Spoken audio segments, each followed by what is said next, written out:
Dennis कूवरमन एक शर्मीला, होशियार लेकिन सोशली ऑकवर्ड लड़का है जो हमेशा नियमों का पालन करता आया है। पूरे हाई स्कूल में वह इनविजिबल था, किसी ने उसे नोटिस नहीं किया, खासकर बेथ कूपर ने, जिस पर वह सालों से क्रश करता आ रहा है। लेकिन ग्रेजुएशन के दिन वह अपने दिल की बात दुनिया के सामने कहने का फैसला करता है। वैलेडिक्टोरियन स्पीच के दौरान जब सब यह उम्मीद कर रहे होते हैं कि वह कोई इंस्पिरेशनल बात करेगा, वह अचानक बोल उठता है, I love you, Beth Cooper. पूरे ऑडिटोरियम में सन्नाटा छा जाता है। बेथ, जो स्कूल की सबसे पॉपुलर लड़की है, चीयरलीडिंग स्क्वाड की कैप्टन है, वह भी हैरान रह जाती है। लेकिन डेनिस यही नहीं रुकता। वह अपने कई क्लासमेट्स का मजाक उड़ाने लगता है। वह बताते जाता है कि कौन लोग फेक हैं, कौन लोग बुलिंग करते हैं और कौन से टीचर सबसे बेकार हैं। सबसे बड़ी गलती वह तब करता है जब वह बेथ के बॉयफ्रेंड केविन के बारे में बोलता है। केविन एक गुस्सैल, वायलेंट और अग्रेसिव लड़का है जो आर्मी में जाने वाला है। डेनिस उसकी मैस्कुलिनिटी और एटीट्यूड का मजाक उड़ा देता है, जिससे केविन गुस्से से आग बबूला हो जाता है। ग्रेजुएशन खत्म होते ही केविन डेनिस को देख लेने की धमकी देता है। डेनिस का बेस्ट फ्रेंड रिच उसके साथ घर आता है। रिच उसके विपरीत एक कॉन्फिडेंट लड़का है जिसे अपनी लाइफ की कोई चिंता नहीं। पूरे स्कूल में यह अफवाह है कि रिच गे है, लेकिन उसने कभी इसे स्वीकार या इनकार नहीं किया। दोनों अपने छोटे से ग्रेजुएशन पार्टी में बैठे होते हैं जब अचानक दरवाजे की घंटी बजती है।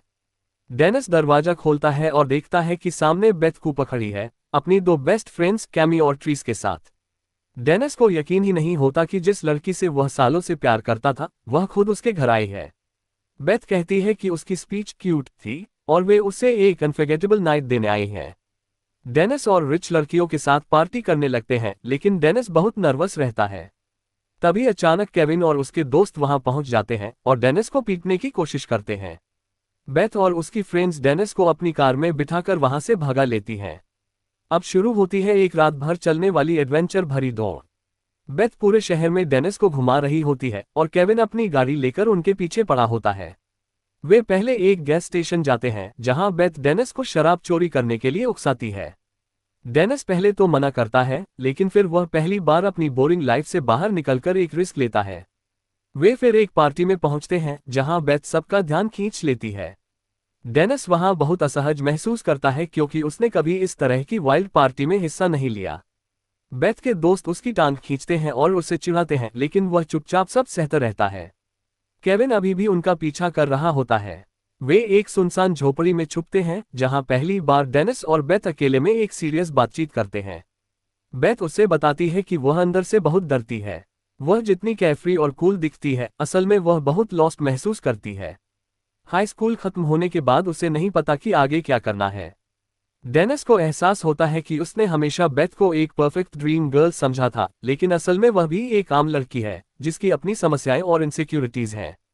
इस बीच रिच की भी अपनी अलग जर्नी चल रही होती है। वह पूरी रात अलग अलग लोगों से मिलता है, कुछ उसे जज करते हैं, कुछ उसे समझने की कोशिश करते हैं। केविन और उसके दोस्त आखिरकार उन्हें पकड़ लेते हैं और एक जबरदस्त लड़ाई होती है। डेनिस, जो हमेशा से डरपोक था, पहली बार केविन का सामना करता है। वह लड़ाई जीतता नहीं, लेकिन कम से कम भागता भी नहीं है। बेथ किसी तरह डेनिस को वहां से निकालती है। रात के आखिर में डेनिस और बेथ एक शांत जगह पर बैठते हैं और बेथ पहली बार उसे किस करती है। लेकिन ये किसी फेरी तले की तरह नहीं है। उन्हें दोनों को पता होता है कि यह सिर्फ एक रात का कनेक्शन था, कोई परमानेंट लव स्टोरी नहीं। सुबह होते ही बेथ और उसकी दोस्त चली जाती है और डेनिस और रिच घर लौटते हैं, ये समझते हुए कि उनकी हाई स्कूल लाइफ अब खत्म हो चुकी है। डेनिस ने अपनी ड्रीम गर्ल को हमेशा के लिए खो दिया, लेकिन इस रात ने उसे बदल दिया। उसने अपने डर पर काबू पा लिया, अपनी लाइफ में पहली बार रिस्क लिया और सीखा कि असल जिंदगी में कोई भी परफेक्ट नहीं होता। यह उसके लिए सिर्फ एक क्रश की कहानी नहीं थी, बल्कि खुद को ढूंढने और खुद पर यकीन करने की जर्नी थी।